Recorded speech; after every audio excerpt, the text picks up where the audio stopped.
Hey guys, my name is Nicole and I'm the fitness coach and nutritionist here at the Hogue for Her Center for Wellness.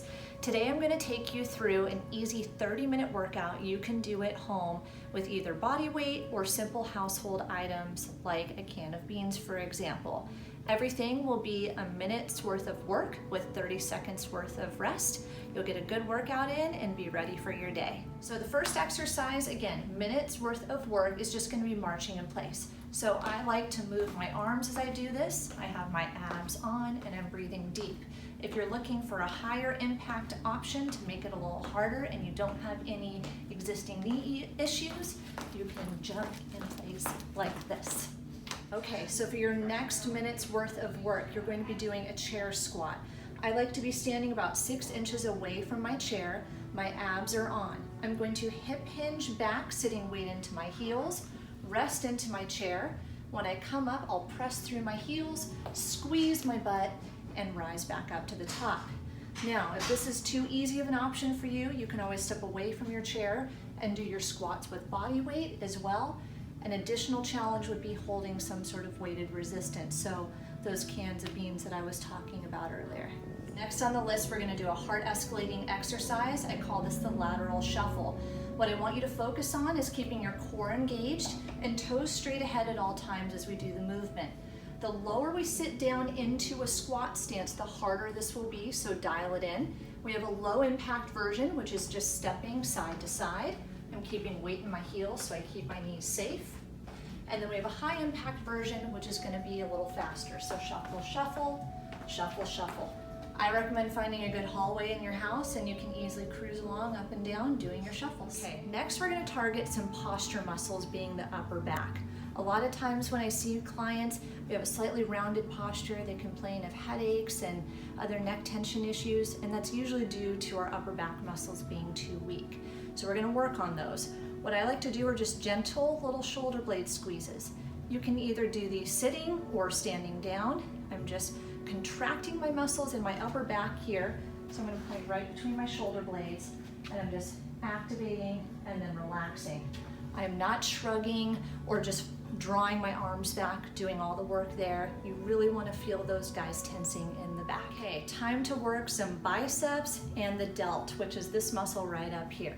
I'm using some cans. These are approximately 1 pound each. If you have dumbbells at home and you feel that that would be a better fit for your strength, feel free to go for it. What we're gonna do is have our core engaged. We're going to curl up, drive up into an overhead press. The ab engagement is really important as we send the weights up above our head, being mindful not to shrug. If you have any pre-existing shoulder injuries, I would not advise doing the overhead press and instead just focusing on doing the curl motion. All right, the last exercise in your first set of this workout is doing some core specific work. Now I find that everyone has a different fitness level when it comes to their core strength. In particular, my moms out there that maybe had a C-section or a separation of their abdominal wall, their core just doesn't seem to work the same as it used to.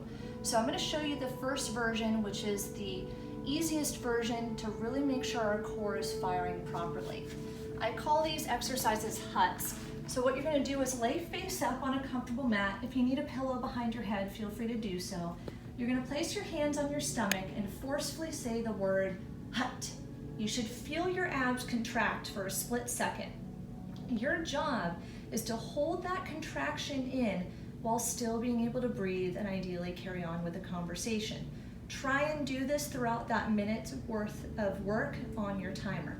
If this is too easy for you, what we'll do is we'll head over either to a wall or a countertop and do a standing plank. With this, we'll have our hands at about shoulder width height and shoulder width distance apart. We'll stand on our toes here and engage our core, keeping a nice neutral spine. You'll hold your minute like this. Again, if this is too easy, we have a harder option. Now we'll take it down to the floor again. We'll do a knee plank. So with this, we'll be balancing on our knees. I like to be on my forearms for this, especially for clients that have wrist issues. We're gonna have our forearms parallel with each other and a nice valley in our upper back. So pushing the chest towards the mat. If I were to pour water between my shoulder blades right now, it should pool there rather than roll off to the sides.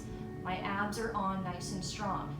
If we need yet another challenge, all I'm going to do now is rise up onto my toes and hold my plank like this. All right, guys, thanks for joining me. Everything we just did, be sure to do 2 more sets of it. That will be roughly a 30-minute workout.